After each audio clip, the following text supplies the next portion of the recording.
Bienvenue sur Feng Shui Flow, le podcast qui met du Feng Shui dans ta vie.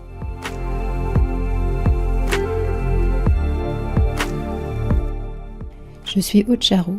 Ma mission est de vous aider à faire de votre habitat un véritable compagnon de vie. J'accompagne également les entrepreneurs à transformer leurs locaux professionnels en vecteurs de réussite. Dans ce podcast, j'aborde des sujets variés liés au bien-être. Feng Shui bien sûr, mais aussi déco, dev perso, spiritualité, énergétique, lecture inspirante. Je suis parfois seule, parfois accompagnée, car j'ai le plaisir d'avoir de temps en temps des invités. Chaque lundi, recevez votre dose de belles énergies. Hello, bonjour à tous, je suis ravie de vous retrouver pour ce nouvel épisode du podcast Feng Shui Flow. Aujourd'hui, on va parler de sens. Le sens, c'est vraiment dans le top 5 de mes valeurs et c'est d'ailleurs une quête de sens qui m'a conduit à quitter mon job de cadre pour créer mon entreprise d'experts Feng Shui. C'est pourquoi aujourd'hui j'ai invité Isabelle. Bonjour Isabelle. Bonjour Aude. Alors Isabelle Mante est naturopathe, instructrice de méditation et elle aide les femmes actives à maîtriser leur bien-être. Isabelle, est-ce que tu peux te présenter à nos auditeurs? Oui, bien sûr. Alors moi, je suis naturopathe installée en région parisienne depuis 10 ans. Je suis aussi instructrice de pleine conscience, donc depuis 10 ans également. Je me suis formée beaucoup parce que j'ai fait aussi une reconversion professionnelle parce qu'il y avait plus de sens dans le travail précédent que j'avais besoin de retrouver du sens. Au début de mon installation, j'étais plutôt sur un accompagnement global en naturopathie et puis je donnais quelques cours de pleine conscience. Aujourd'hui, je suis vraiment axée sur toutes les problématiques de gestion du stress, de prévention du burn-out, de gestion des émotions également. Et donc, j'accompagne les femmes cadres actives à mieux maîtriser leur stress, leurs émotions pour être plus alignées et pour retrouver aussi de la motivation dans leur quotidien, de l'alignement, supprimer leurs croyances, mieux traverser aussi toutes les difficultés de la vie. Donc, voilà qui je suis. Merci beaucoup pour ça. Je me reconnais évidemment en tant que cliente potentielle, de ce que j'étais avant, j'ai traversé ça.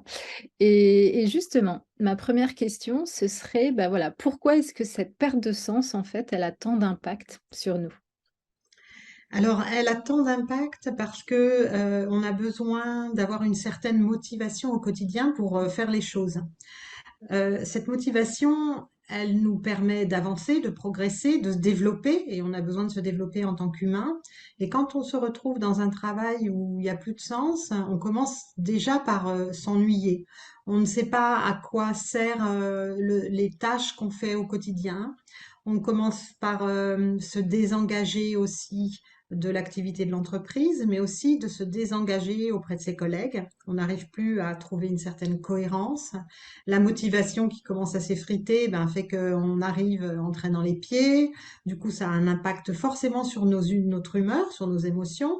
On peut y arriver aussi à finir par déprimer, hein. Donc, ça peut être une source aussi de burn-out. Les personnes qui ne trouvent plus de sens dans leur travail, elles peuvent finir par se désengager au travail, par ne plus faire les tâches. Du coup, elles finissent par avoir des réprimandes de la hiérarchie qui leur dit, bah, qu'est-ce qui se passe? Du coup, elles se désengagent encore plus parce que elles savent ce qui se passe, plus ou moins, hein, elles l'ont plus ou moins identifié.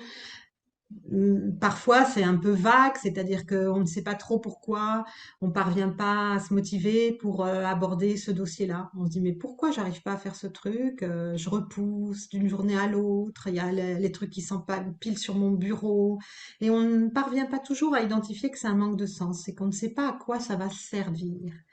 Et, et au fil du temps, ça finit par... on a besoin en fait d'avoir une certaine reconnaissance dans notre travail. On a besoin de sentir qu'on est utile, que ce soit dans le travail d'ailleurs, ou que ce soit dans sa vie personnelle. Si on sent qu'on n'est pas utile, avoir l'impression de servir à rien, c'est absolument terrible pour un être humain, hein. Ouais. De plus, Ouais. de plus. tu vois, de plus se sentir utile. C'est ce qui se passe d'ailleurs parfois aussi avec les mamans, hein. On dit le syndrome du nid vide, hein, quand les enfants y partent. D'un seul coup, ces mamans qui étaient très actives et qui trouvé du sens dans leur vie à travers leurs enfants, ben, d'un seul coup, il y a cette espèce de vide qui amène à avoir une déprime, voire une dépression. Donc c'est important d'avoir du sens au quotidien. Ce qui est important, c'est que ce sens-là, on n'a pas l'obligation de le trouver à travers une entreprise, on peut le trouver d'autres manières. C'est pas forcément de se dire je sais pas, je vais changer la boîte ou je vais transformer les clients ou avoir un super impact dans mon entreprise. Le sens, il peut se situer à d'autres niveaux. Mais il faut absolument le trouver pour que chaque jour, on sente qu'on a quelque chose à accomplir. Et en tant qu'humain, on a besoin d'avoir quelque chose à accomplir, que Ouais. ce soit au travail ou à la maison. Et parfois, pour les personnes qui ont un travail qui n'est pas ressourçant, qui n'a pas de sens, qui ne les nourrit plus suffisamment, elles vont avoir besoin de trouver un sens ailleurs. Donc, c'est aussi OK, Ouais. hein. Voilà. Donc, là, on parle beaucoup, beaucoup du burn-out, hein, des gens qui sont sous Oui. pression. On Ouais. parle beaucoup des gens qui ont trop de travail, qui s'engagent trop, qui savent pas dire non, qui sont très perfectionnistes. Enfin, voilà, il y a un schéma quand même de comportement, d'attitude qui fait que il y a des personnes qui sont beaucoup plus sujettes au burn-out que d'autres, mais on parle très peu du burn-out, donc de cet Ouais. ennui au travail qu'on peut avoir et qui fait que finalement, c'est un peu le quiet quitting là, hein, dont on parle beaucoup, c'est-à-dire les gens petit à petit se désengagent. Ouais. Et il faut commence par faire les trucs un peu vite fait. Hein, on fait le On se compte rendu. débarrasse. Voilà, on se débarrasse, on fait le truc un peu vite fait parce que finalement, ce compte rendu de réunion, on sait pas trop à quoi ça sert, hein. Et parfois, on a bien raison, hein, parce qu'on va l'envoyer et puis personne va le lire. C'est ça. Et puis, petit à petit, on oublie de faire un truc. Et ça, c'est vraiment un signe qui est important à repérer. C'est-à-dire que quand on commence à oublier de faire certaines tâches et que du coup, ça a un impact sur notre travail, hein, sur notre engagement au travail, qu'on commence à se faire tirer les oreilles parce que on a oublié de transmettre tel dossier à machin. Là, c'est vraiment un signe où il faut prendre du recul, se poser et se dire non mais attends, qu'est-ce qui se passe là dans ma vie en ce moment, dans ma vie professionnelle? Pourquoi je fais ce boulot? Et justement, alors comment en fait on peut repérer ces signes? Parce que tu disais au début, ben, on met peut-être pas forcément le doigt sur le fait que c'est une perte de sens, en fait. Peut-être on se sent, démotivé, bah, parce qu'on est fatigué, parce que je sais pas. Donc quels sont, est-ce que tu peux nous donner des voilà, comment on repère ces signes, en fait? Alors, je pense que le premier signe, c'est quand on sort de chez soi pour aller travailler et puis qu'on fait pff, tu sais, ce soupir là, oh là là. Donc, repérez les pff que vous dites dans la journée. Si je me dis ça le vendredi matin, que j'ai eu une semaine chargée, que ça fait longtemps que j'ai pas pris de vacances, bon, c'est de la fatigue. Ouais, Si tous les matins, quand je sors de chez moi pour aller travailler, je fais ça, c'est qu'il y a quelque chose qui va pas. Alors, c'est pas forcément un manque de sens, hein, ça peut être autre chose, ça peut être, par exemple, mon boulot me plaît plus, ma rémunération me convient plus, il peut y avoir plein de causes, mais c'est bien de se poser, c'est bien vraiment de se poser la question. Qu'est-ce qui fait que je me sens autant fatiguée? Est-ce que c'est une fatigue physique? mmh. Donc, que j'ai envie de dormir, que je manque d'énergie, que j'ai du mal à enchaîner les journées, que j'arrive le soir, je suis crevée, puis en plus je dors pas bien, ça va pas. Est-ce que c'est parce qu'il y a des problèmes chez moi et que j'aimerais passer plus de temps avec mes enfants? Il faut vraiment faire un tour complet pour identifier, mais pourquoi je soupire tous les matins en allant bosser? Qu'est-ce qui fait que j'ai plus envie? Parce que ça peut être tout autre chose qu'un manque de sens. Et si on commence à se dire, ben en fait, je sais pas trop à quoi ça sert là, ce que je fais. Si on repère que dans la journée, quand on est en train de s'engager pour faire un dossier, on a aussi ce pff, ça me gonfle. Ça, c'est Mmh. un autre signe. Mmh. Un autre signe, c'est que on procrastine beaucoup pour faire les choses. On Mmh. a du mal à se mettre au travail. et de façon de plus en plus récurrente. C'est-à-dire que c'est pas seulement sur un dossier qui nous paraît compliqué, parce que la procrastination, hein, elle a des causes variées. Ça peut être le dossier nous paraît trop complexe, on ne sait pas si on va y arriver, on veut être trop perfectionniste, ça peut être plein de choses. Et parfois, on procrastine sur des tâches qu'on n'aime pas faire. Mais quand on commence à procrastiner sur à peu près tout ce qu'on a à faire dans la journée, Mm. là, ça devient vraiment un signe d'alarme très important, que là, il y a quelque chose qui fait qu'on ne sait pas à quoi sert ce qu'on va faire. On n'arrive plus à s'engager de manière enthousiaste. Donc Ouais. là, c'est vraiment un signe qu'il faut ralentir. Et c'est vraiment progressif, c'est-à-dire que au début, il peut y avoir cette espèce de fatigue psychologique qui fait qu'on a du mal à s'y mettre, on n'a pas envie. Ah, j'ai pas envie, j'ai pas envie d'aller bosser aujourd'hui, et puis j'ai pas envie d'aller bosser demain, et puis j'ai pas envie d'aller bosser. Est-ce que j'ai pas envie d'aller bosser ou est-ce que je préférerais rester chez moi? C'est aussi un signe, une question à se poser. Parce Mm. que si j'ai envie de rester chez moi parce que ça fait longtemps que j'ai pas pris de vacances, bah c'est ok, hein, ça Mm, ira mieux mm, après les prochaines vacances. mm. Mais si c'est parce que c'est le travail qui me rebute, là, c'est vraiment un questionnement à se faire. Donc ça, c'est vraiment la première étape. Après, on procrastine de plus en plus sur les tâches. Et puis après, il va y avoir une autre phase, c'est qu'on va commencer à critiquer sans arrêt tout ce qui est fait dans l'entreprise. C'est, tu vois, Ouais. j'ai j'ai l'impression que ça te parle. Tu sais, le moment où tu te dis, non, mais c'est n'importe quoi. C'est Pourquoi ils ça. font cette réunion? Mais ça sert à rien. Ça me rappelle des trucs, et notamment, moi, tu vois, c'était la perte de sens, ça s'est matché avec les acronymes. Je ne sais pas si tu as déjà eu ça, tu sais, d'être justement en réunion. Et en fait, tu prends un peu de recul et tu dis s'il y avait quelqu'un qui rentrait comme ça, tu sais, mais qui est pas du tout au courant du sujet ou qui a l'habitude de ce langage, il me dirait: «Mais de quoi il parle? Mais c'est quoi ce truc?» Et en fait, quand tu toi-même, tu comprends les acronismes, c'est pas les Hmm. abréviations, les machins, tu vois? Mais en fait, c'est là que tu réalises presque, tu dis: «Mais en fait, on sert à rien, c'est quoi qu'on raconte là? Qu'est-ce qu'on qu'est-ce Ouais, que c'est que ce truc?» Et effectivement, je suis tout à fait d'accord avec toi. C'est pas forcément dans la critique, mais quoique, c'est de dire: «Mais en fait, ça fait 2 heures qu'on est en réunion là, mais ça sert à rien». hmm. Voilà. C'est ça, c'est ça. Hmm. Dès qu'on commence à se dire ça sert à rien ce que je fais, je critique la façon de faire, je critique les acronymes. Je me rappelle que j'avais rencontré une personne justement qui a quitté l'entreprise aussi pour retrouver du sens dans sa vie et qui me disait ça a commencé le jour où j'ai pris conscience que quand j'expliquais mon métier à mon neveu de 9 ans, il comprenait rien de ce que je racontais. Ouais, ouais. Et là, je me suis dit, waouh, punaise, mais alors là, c'est... Et comment je pourrais lui expliquer? Ben, j'arrivais pas à lui expliquer, en fait. Et d'un seul coup, je me suis dit, mais c'est vrai, en fait, ça sert à quoi ce que je fais? Et donc là, c'est vraiment un signe où, quand on n'est pas capable d'expliquer son métier et de savoir à quoi ça sert, ouh là, Ouais. ça devient vraiment urgent de se poser la question Ah, pour c'est savoir fou ça. vraiment. Parce que Mm, tu vois, moi, si je vais plus loin sur cette idée-là, moi, ce truc-là, c'était pas alors mes enfants, ils ont jamais rien compris, mais même mes copines, mm, et ben, tu vois, cette incapacité pour elles de comprendre ce que je faisais, pour moi, ça en rajoutait une couche dans mon mal-être, si tu veux. Parce que je pouvais même pas, entre guillemets, «me confier», tu mm, vois? Parler de mes soucis au boulot et cetera. En fait, je ne m'autorisais plus à le faire parce que de toute façon, j'avais l'impression d'être dans un monde complètement à part et je pouvais pas, en fait, obtenir de soutien et cetera. Et en fait, du coup, quand tu prends du recul, tu dis: «Mais effectivement, je suis dans un monde complètement à part. Est-ce que ça a du sens, en fait?» Parce que mm. une fois que tu sors du truc, tu te dis: «Mais je comprends qu'elles comprennent rien», parce qu'en fait, c'est pas c'est est-ce que c'est compréhensible en fin de compte cette histoire, Ouais, tu vois? Et c'est est-ce que ça. c'est pas elles qui ont raison, tu vois? De dire: «On n'y comprend rien à ce que tu fais, à quoi ça sert?» Mm.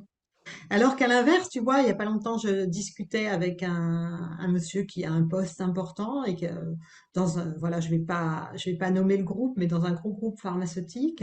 Et c'est un boulot. Et je lui dis, mais qu'est-ce que tu fais exactement? Explique-moi. Il me dit, alors ce serait trop compliqué si vraiment je t'expliquais en profondeur ce que c'est, mais en gros, et il a su m'expliquer, en gros. En gros, ce que je fais, c'est de m'assurer que on est conforme aux normes et que on va rédiger des notices qui vont nous garantir que. Et donc, j'ai tout de suite vu à quoi ça Mm. servait. Et surtout, lui, il était très, très conscient de ce à quoi servait son boulot hyper compliqué, hyper spécifique, tu vois. Ouais. Et ça, c'est vraiment aussi un signe. Si on n'est plus capable d'expliquer ce qu'on fait et à quoi ça sert dans la boîte, ben, c'est qu'il y a des questions à se poser. Et d'ailleurs, c'est des questions qu'on peut se poser à soi-même, mais c'est aussi des questions qu'on peut poser à sa boîte, hein. Mm. Alors bon, du coup, maintenant pour passer à quelque chose de plus positif, on va dire, quels sont les 1ers pas, les 1res actions, tu sais, à mettre en place pour justement en sortir quand on découvre quand on est dans une totale perte de sens au niveau de son boulot? Mm. Alors dans ces cas-là, évidemment, il y a pas 50, enfin il y a pas 50 000 choix, hein. La première question qu'on va se poser, c'est est-ce que je pars ou Mmh. est-ce que je reste? Mmh. Et cette question-là, elle n'est pas facile parce que on a beaucoup de croyances et on peut avoir beaucoup de sirènes qui vont venir sonner à notre porte à ce moment-là. Ouais. On peut avoir, notamment, je le vois moi sur les réseaux sociaux et je suis sur LinkedIn essentiellement, donc c'est un réseau très professionnel. Donc je vois bien tous ces entrepreneurs qui nous vendent du rêve en nous disant je suis parti vivre à Bali, je gagne 10 000 balles Mmh. par mois, Mmh. c'est merveilleux, etc. Et on peut être tenté par ces sirènes-là sans prendre le temps de se poser. Donc il faut vraiment se poser pour pas aller répondre à toutes ces sirènes. Moi je le vois parce que en tant que naturopathe, je suis installée depuis 10 ans. Et au moment du Covid, là, du confinement, le nombre de coups de fil que j'ai eu de personnes qui voulaient se reconvertir, et donc je leur ai dit, ben ok, il n'y a pas de souci, est-ce que vous avez déjà été voir une naturopathe? Ah ben non, bah, je dis, il faudrait peut-être commencer par là. Si vous voulez en faire votre métier, Mmh. peut-être, il y en a même une qui m'a dit un jour, non mais ça va pas, je vais pas payer. Je dis, bah, si vous voulez pas payer pour une naturopathe, comment vous vous imaginez que les gens ils vont payer pour C'est venir ça, vous voir? c'est ça. C'est quand même un peu antinomique comme Mmh. démarche. Mmh. Donc il faut vraiment se poser parce que finalement, moi j'étais très très cash, hein. Je leur disais, mais attendez, mais moi j'ai galéré comme une malade avant de me faire de la clientèle, me faire connaître, Mmh. Mmh. d'affiner mes compétences, et je leur donnais des cas concrets. Vraiment, je leur disais, ben voilà, imaginez, vous avez quelqu'un qui vient vous voir et qui a ça, ça, ça, ça et ça comme pathologie. Et il vient vous voir en vous disant, Madame, vous êtes mon dernier espoir. Ben, faut assumer. Ouais. Faut assumer, faut être bien ancré, faut avoir bien travaillé ses cours. Et là, pour le coup, ça a du sens, hein, Et parce là, que ça a du sens, exactement. Ça a du sens, ouais, mais ouais. c'est pas magique. Alors, Non. je veux pas décourager les gens qui veulent se lancer dans une activité d'entrepreneur, dans une activité libérale ou peu importe, hein, mais de vraiment réfléchir, peser le pour et le contre, bien se renseigner, aller voir des professionnels qui sont déjà dans la profession, leur demander s'ils peuvent être enfin, faire un retour, dire un peu leur Mmh. expérience, comment ils Mmh. se sont installés, qu'est-ce qui a marché pour eux, pour voir si on est capable. Parce que si Ouais, on ne sait pas communiquer, si on n'a pas un âme d'entrepreneur, bah, on va se gameler et puis on va revenir au point de départ. c'est ça. Donc, donc partir ou rester, c'est vraiment une question à se poser. Si on fait le choix de partir, il faut être sûr que toute la famille va être OK, Mmh. hein, parce que, par exemple, dans mes études de naturopathie, dans la première année, il y a un nombre de couples important qui a explosé en plein vol parce que les maris, les femmes n'ont pas compris ce changement d'un seul coup, n'étaient pas prêts à assumer les charges financières pendant plusieurs années avant que l'activité commence à se développer. Donc, il faut vraiment être sûr qu'on va avoir un soutien au quotidien, pas toute sa famille, hein, mais au moins de son conjoint, ou de son partenaire de vie, peut-être un petit peu de ses enfants aussi, qui vont devoir accepter que papa ou maman va pas pouvoir faire autant de cadeaux, que on partira peut-être un peu moins en vacances. Enfin voilà, il y a tous ces Mmh. aspects-là, hein, parce que ça peut être ça. Si on fait une reconversion professionnelle, on démarre de zéro dans dans Zéro. son métier. Hein, Ouais. même si c'est retravailler dans une autre entreprise, hein, je sais pas, quelqu'un qui passe d'un domaine d'entreprise à un autre, qui apprend des nouvelles compétences, ben, il va démarrer au bas de l'échelle au début. Donc, Mmh. Mmh. voilà, il faut vraiment préparer ça correctement. Et c'est faisable, hein, j'en suis la preuve, hein, j'ai fait plusieurs reconversions professionnelles. Donc voilà, ça, c'est le plus important, de se poser la question, partir ou rester, et de le faire parce que rester, ça peut être aussi une option. Souvent, on se dit, il n'y a plus de sens dans mon travail, je me casse, je claque la porte, j'envoie tout Salut, baldinguer, et salut la compagnie, au je pars, revoir, au revoir, voilà, président. c'est ça. Je pars dans le Larzac élever des chèvres. Bon, j'ai un copain qui a fait ça, hein, qui a fait ça à peu près en même temps que moi quand je suis devenue naturopathe, qui est parti. Bon, voilà, il est pas mécontent de son choix, mais ça a été des années très difficiles. Mais c'est vraiment, il y a aussi la possibilité de rester. Et rester, ça peut vraiment être un choix qui soit complètement aligné avec une recherche de sens. D'accord. Pourquoi?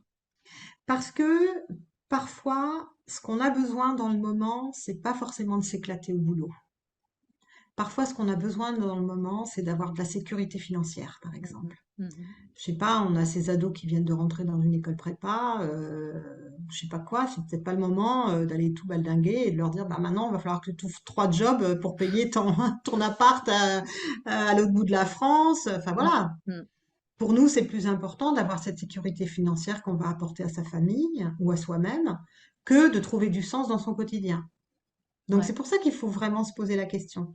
C'est Est-ce que ça, en fait, tu vraiment, remplaces le sens, là, le sens, et tu sais pourquoi tu le fais, quoi. Ça te nourrit exactement, pas, de certains autres aspects de ta vie ne sont pas nourris, mais au moins, tu sais pourquoi tu restes, parce que, voilà, c'est vrai que ça donne une raison, en tout cas. ça donne une raison, Mm, exactement. Qu'est-ce qui est plus important pour moi mm. aujourd'hui? Aujourd'hui, ouais.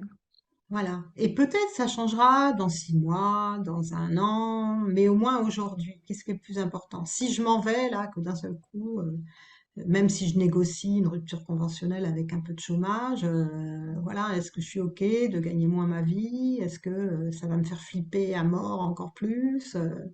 Et ça, c'est important parce que dans une situation de stress, et ça, quand il y a plus de sens au travail, ça peut être une situation de stress hein, qui s'installe. Une situation de stress, il y a un facteur qui est important, c'est l'incertitude. Quand on ne sait pas, quand on ne sait pas ce qui va se passer, en fait. Ça nous donne vraiment beaucoup d'inquiétude. Mais à partir du moment où on sait que c'est un choix, qu'on a choisi cette voie-là en tous les cas, pour l'instant, on se dit, bon, ok, ça durera pas très longtemps, mais ça va aller pour l'instant, je peux assumer cette sécurité. Je sais que voilà, j'ai besoin la sécurité va l'emporter sur le sens que je veux trouver au travail. Ça, c'est une première chose. Je me rappelle très bien d'ailleurs, moi, au début de mon activité en tant que naturopathe, j'ai pas tout de suite fait du 100%, hein. J'ai continué, j'avais la chance de pouvoir faire de l'intérim dans mon ancien métier. J'ai continué à faire de l'intérim. Et je me rappelle qu'une des missions qui commençait à durer un peu, j'arrivais toujours à négocier des horaires aménagés pour faire mon activité à côté. Mhm. Mais dans une mission, je me rappelle d'une fois où j'étais avec ma fille et j'ai dit, oh là là, j'en ai marre, mais c'est long cette mission, je voudrais que ça se termine, j'en peux plus, je suis fatiguée et tout. Et ma fille me regarde et elle me dit, mais maman, t'as le choix? Ben non, t'as raison. Pour l'instant, Ouais. j'ai pas le choix, donc j'arrête de ronchonner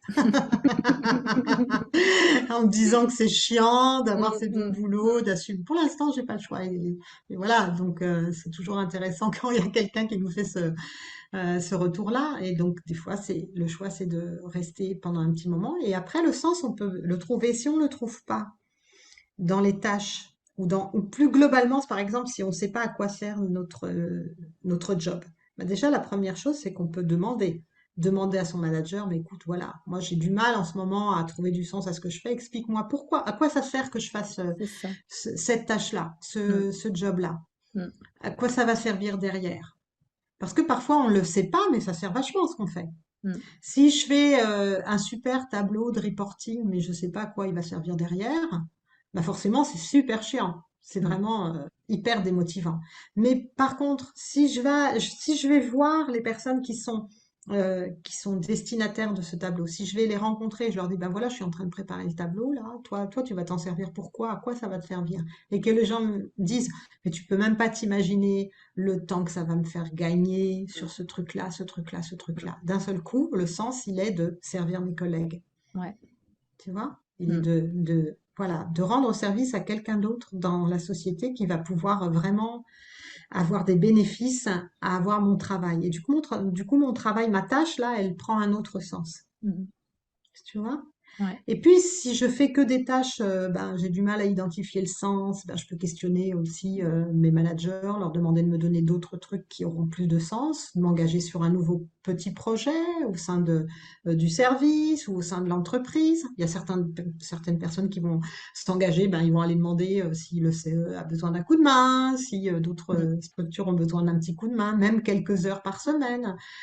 Ça peut donner du sens aussi de rejoindre, de venir le matin travailler en se disant, bah, tiens, là du coup, ce midi, je vais déjeuner à cette personne, on va discuter du prochain voyage par le CE, moi je connais des plans, tu vois, ça peut donner une Ouais. autre façon d'aborder sa journée au travail, Ouais. qui soit plus uniquement focalisée sur les tâches à faire, mais sur aussi le lien social qu'on peut créer au sein du travail, les collègues avec lesquels on peut avoir des centres d'intérêt communs, et des fois moi, j'ai eu beaucoup de boulot où, franchement, ce que je faisais au quotidien n'était pas réjouissant, mais j'étais tellement contente de retrouver mes collègues Ouais. parce que je Je vois. savais que j'allais partager un bon moment et je me disais, Mm. en fait, là, le sens que j'ai aujourd'hui, c'est d'avoir un lien social qui soit riche avec des personnes qui partagent les mêmes valeurs que moi. On se voyait à l'extérieur, on se faisait Mm. des sorties, on Mm. allait boire un verre. Donc, tu vois, c'est d'à quel niveau on peut replacer ce sens et comment on peut comment on peut y retrouver en fait quelque chose qui nous donne une motivation et un moteur pour venir travailler? Ouais.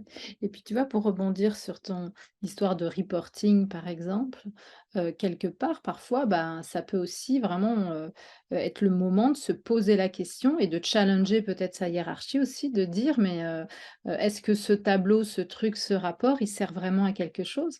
Moi, je me rappelle, j'avais fait une expérience parce qu'il y a vraiment un truc que je trouvais, ce qui me prenait beaucoup de temps et j'étais vraiment pas persuadée que tout le monde s'en servait, tu vois. Et j'avais introduit chaque semaine, en fait, j'introduisais une phrase. La première fois, je sais pas pourquoi, je crois que c'est dans une pièce de Molière qui a ça, c'est «Le petit chat est mort». Alors alors sauf que c'était en anglais, mais bon, tu vois? Donc le 1 semaine, j'ai mis au milieu du rapport: «Le petit chat est mort». Zéro retour. Le deuxième semaine, j'avais remis encore une phrase sur, la météo. Le troisième semaine et ça pendant un mois et au bout d'un mois, j'avais un entretien, tu sais, avec ma chef, pour organiser le boulot et cetera. J'ai dit: «Bon, je vais vous dire un truc là, ce truc-là, à mon avis, il est pas lu du tout».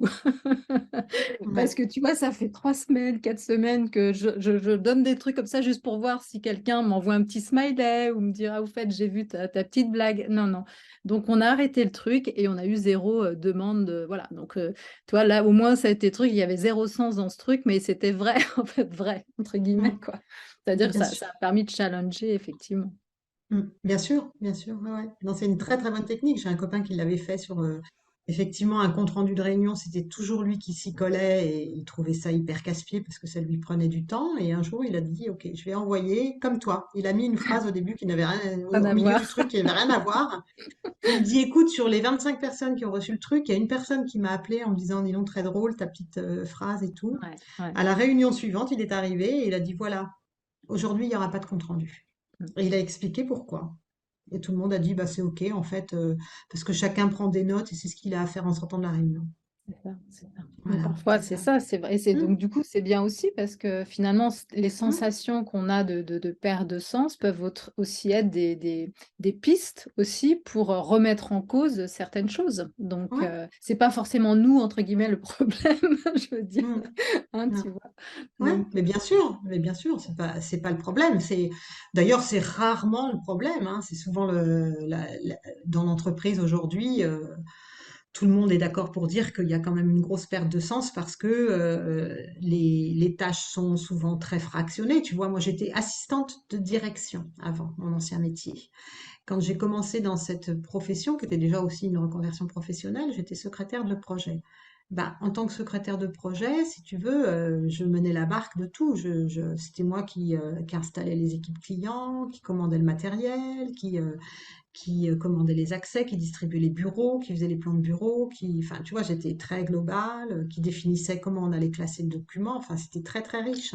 Et puis, au fil du temps, je suis, entre guillemets, grimpée dans la hiérarchie pour être assistante de direction, mais en fait, assistante de direction, mais Mais je faisais rien parce que il y avait une agence qui prenait les voyages, il y Mm. avait, tu vois, un organisme qui s'occupait de faire les séminaires, il y avait les gars qui avaient leur agenda Outlook, machin là. Donc moi, je Mm. faisais que des bricoles. Ouais, Et du ouais. coup, ça c'était mon poste, c'était appauvri. Je gagnais plus d'argent, mais je faisais moins de choses, ce qui était Mm. quand même assez bizarre,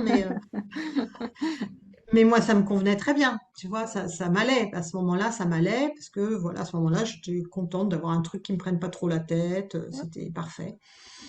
Mais voilà, c'est ça aussi dans les entreprises. Parfois, on fait un tout petit bout d'un truc et on ne voit pas vraiment le truc global. Et c'est ça, c'est là où peut-être il faut pas poser la question à son supérieur, de savoir, bah, écoute, moi, dans cette petite chaîne-là, je sers à quoi dans cette grande chaîne Mm. voilà, de l'entreprise, à quoi ça sert, et, et parfois le manager essaie de pas répondre.